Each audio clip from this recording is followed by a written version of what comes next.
Thomas Lee Gudinas was executed on June 24, 2025, after spending more than 3 decades on death row. He was sentenced to death for a crime so brutal it shocked the city of Orlando and made national headlines. His execution took place by lethal injection at Florida State Prison in Stark. In this video, we'll walk you through the horrific crime that sealed his fate, the trial that followed, his final moments, his last meal, and the haunting words he chose to say before dying. On May 21, 1994, Orlando, Florida became the scene of a crime that shocked the city and would seal the fate of Thomas Lee Gudinas, then 20 years old. That night, Michelle McGrath, a 22-year-old woman, was out enjoying herself at Barbarella's, a downtown nightclub. Around 2:45 a.m., McGrath was last seen leaving the venue and walking toward her vehicle. Hours later, at 7:30 a.m., a school employee discovered her body in an alley near a school. The scene was brutal. McGrath was found naked except for her bra, showing clear signs of sexual assault and extreme violence. The autopsy revealed she died from a brain hemorrhage caused by a severe blow to the head, likely a kick. Additionally, objects were found inserted into her vaginal and rectal cavities. Her blood alcohol level was 0.17%. The medical examiner determined that death occurred 30 to 60 minutes after the fatal injury, and that McGrath had fought for her life, as evidenced by defensive wounds on her hands. The investigation moved quickly. Witnesses identified Gudinas fleeing the scene and linked him to another attempted assault that same night.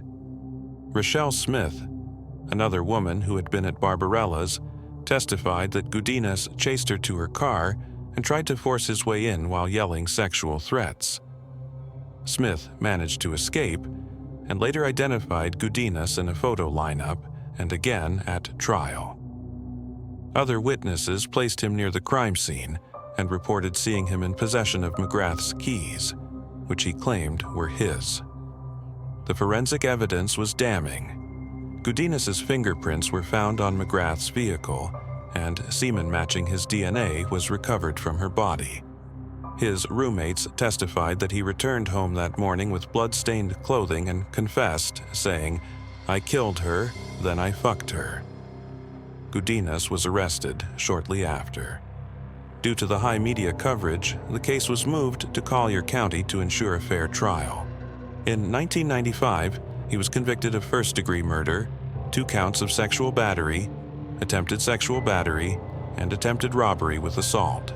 The jury recommended the death penalty by a 10-2 vote, and the judge formally imposed it on June 16, 1995.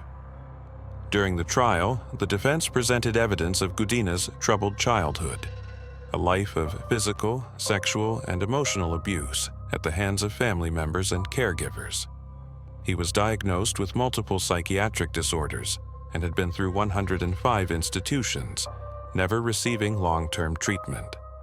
Experts testified that he had a low IQ and severe psychological impairments, with an extremely limited ability to control his impulses, especially under the influence of alcohol and drugs, which he had consumed the night of the crime.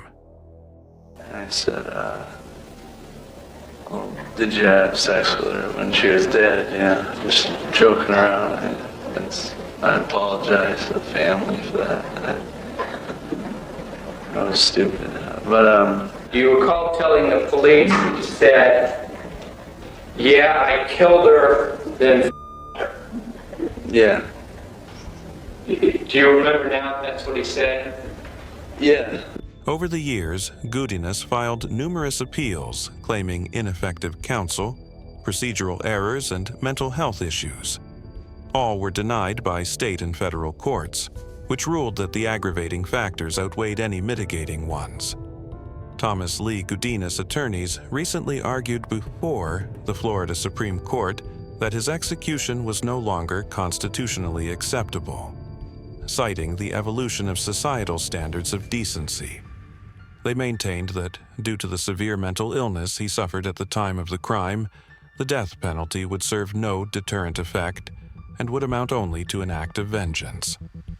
His aunt, Judith Gudinas Theriot, remained convinced of his innocence.